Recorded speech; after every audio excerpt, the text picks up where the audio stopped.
హరి ఓం. అందరికీ నమస్కారం. ఈరోజు ప్రభుత్వం ప్రజలకు అసలు ఏమి ఇవ్వాలి, ప్రజలు ఎలా ఉండాలి అనే దాని గురించి చెప్పుకుందాం. ఇంకా అసలు భగవద్గీత సారం ఏమిటి అనేది 2 ముక్కల్లో కూడా చెప్పుకుందాం మంచి కథ ద్వారా. వివేకవర్ధనుడు అనే మహారాజు తన ప్రజలు ఎల్లకాలము కూడా సంతోషంగా ఉండాలని, సుఖంగా ఉండాలని కోరేవాడు. అందుకు ఏం చేయాలని ఆయన జ్ఞానుల్ని అడిగితే, సౌఖ్యాలు మనిషికి నిజమైన సంతోషం ఇవ్వవని, తృప్తి ఒక్కటే ఆ పని చేయగలదని చెప్పారు. తృప్తి ఎలా వస్తుందని రాజు వారిని అడిగాడు. ప్రజలకి వేదాంతం బాగా వంట పట్టాలి, వేదాంత సారాన్ని కాచి వడగట్టగా తయారైంది భగవద్గీత. కాబట్టి ఆ గ్రంథాన్ని ప్రజలకు వంటబట్టేలా చేసినట్టయితే వారికి తృప్తి, సంతోషం కలుగుతాయి అన్నారు ఆ జ్ఞానులు. వివేకవర్ధనుడు పండితుల్ని నియోగించి తానే స్వయంగా గీతాబోధలు విని జ్ఞానులు చెప్పిన మాటల్లో నిజముందని తెలుసుకున్నాడు.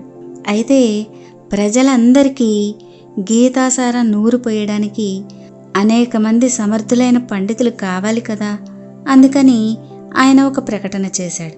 భగవద్గీతని పామరులకి కూడా అర్థమయ్యేంత సులభమైన రీతిలో బోధించగల పండితోత్తములకి రాజుగారు సన్మానం చేస్తారు అని చాటింపు వేశారు. ఆ చాటింపు విని అనేక మంది పండితులు రాజాస్థానానికి వచ్చారు.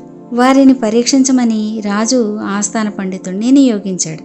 ఆ ఆస్థాన పండితుడు వచ్చిన వారితో గోష్ఠి జరిపి రాజు వద్దకి తిరిగి వెళ్ళి, మహాప్రభు, వారందరూ ఉద్దండ పండితులు, భగవద్గీతని చదివిన గొప్ప జ్ఞానులు, వారిని పరీక్షించే శక్తి నాకు లేదు అన్నాడు.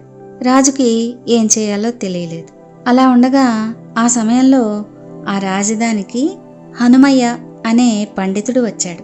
దేశంలో గల ఉద్దండ పండితులందరూ రాజుగారి దివాణానికి వచ్చి ఉన్నారని తెలిసి వారితో గోష్ఠి జరపాలి అనే కోరికతో హనుమయ్య ముందుగా ఆస్థాన పండితుడిని కలుసుకున్నాడు. ఆ ఆస్థాన పండితుడు అదివరకే హనుమయ్యను గురించి విని ఉండడం చేత అతన్ని రాజు దగ్గరికి తీసుకువెళ్ళి, ఎలాంటి చిక్కు ప్రశ్న అయినా సరే విడదీయగల సమర్థుడు ఈయన. అదృష్టవశాత్తు మన నగరానికి వచ్చారు. మన సమస్యని ఈయన పరిష్కరించగలరు అనుకుంటున్నాను అని చెప్పాడు. రాజు హనుమయ్యకి తన సమస్యని చెప్పాడు. దానికి హనుమయ్య, నేను అంత గొప్పవాణ్ణి కాదు, కానీ ప్రయత్నిస్తాను, అంతా భగవంతుడి చిత్తం అని అన్నాడు. మర్నాడు రాజ్యసభలో పండితులందరూ సమావేశమైనప్పుడు హనుమయ్య వారిని కలయి చూసి, మీ పాండిత్యంలో తారతమ్యాలు తెలుసుకోవాలని ప్రభువులు అనుకుంటున్నారు. అందుకుగాను ఒక పోటీ ఏర్పాటు చేయడం మీకు సమ్మతమేనా అని అడిగాడు. సమ్మతమేనని అందరూ తలలు ఆడించారు. హనుమయ్య ఒక్కొక్క పండితుణ్ణి విడిగా తీసుకుని వెళ్ళి, భగవద్గీతకి భాష్యం చెప్పడానికి ఒక జీవితకాలం చాలదంటారు. అలాంటిది మీరు ఆ మహాగ్రంథాన్ని ఇంత స్వల్పకాలంలో ఎలా అర్థం చేసుకోగలిగారు అని అడిగాడు. మీరు చెప్పినది నిజమే, కానీ నేను పట్టుదలగా కృషి చేసి గీతాసారాన్ని వంట పట్టించుకున్నాను అంటూ ప్రతి పండితుడు కూడా తన కృషి గురించి, ఘనత గురించి చెప్పుకున్నారు. అందరితోటి మాట్లాడాక హనుమయ్య రాజు దగ్గరికి తిరిగి వచ్చి, మహాప్రభు, వీరందరూ మహాపండితులే, అయితే వీరిలో ఏ ఒక్కరూ గీతాసారాన్ని వంట పట్టించుకోలేదు అన్నాడు.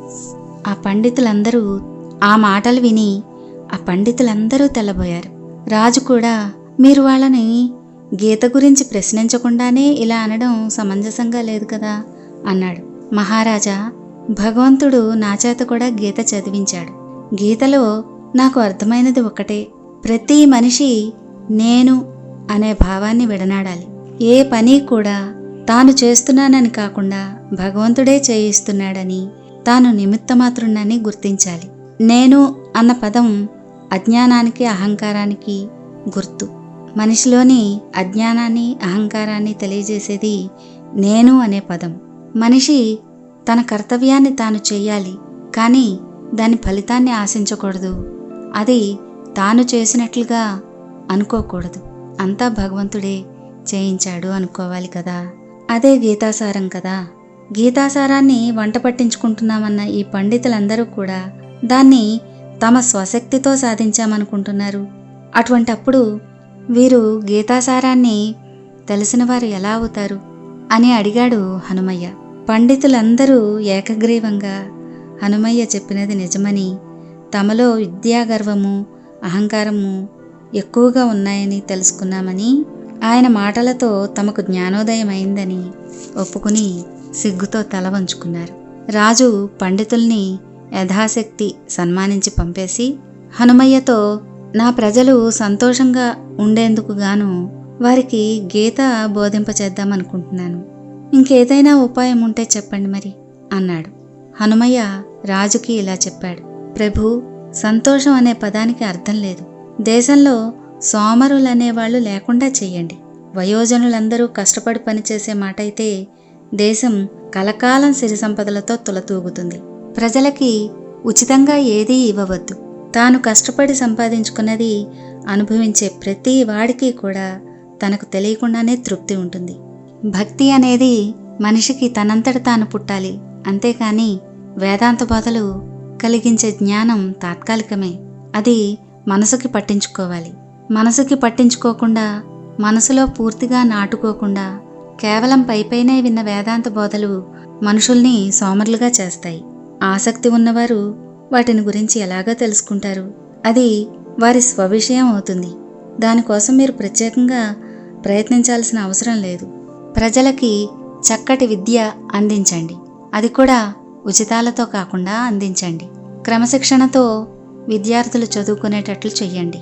ప్రజలు కష్టపడి పనిచేసేలాగా చెయ్యండి. కష్టపడి చేసే పని ద్వారా వచ్చే సొమ్ములో 3/4 భాగం వారినే అనుభవించనివ్వండి. అప్పుడు నిజమైన తృప్తి వాళ్ళకి కలుగుతుంది. దానికోసం మీరేమీ చేయక్కర్లేదు. శాంతి భద్రతల్ని కాపాడితే చాలు అని హనుమయ్య బోధించాడు. అది విని రాజు ఆ బోధనల్ని తూచా తప్పకుండా పాటించాడు. తద్వారా ప్రజలందరూ ఎంతో తృప్తితో, పాడి పంటలతో, భోగభాగ్యాలతో సుఖంగా జీవించారు. విన్నారు కదా, ఉచితాలు అవసరం లేదు. ప్రజలు సోమరులు కాకుండా కష్టపడి పనిచేసే మనస్తత్వం వారికి నేర్పితే చాలు. తృప్తి అనేది దానంతట అదే వస్తుంది. తర్వాతి భాగంలో మరొక చక్కటి నీతి కథని తెలుసుకుందాం. హరి ఓం.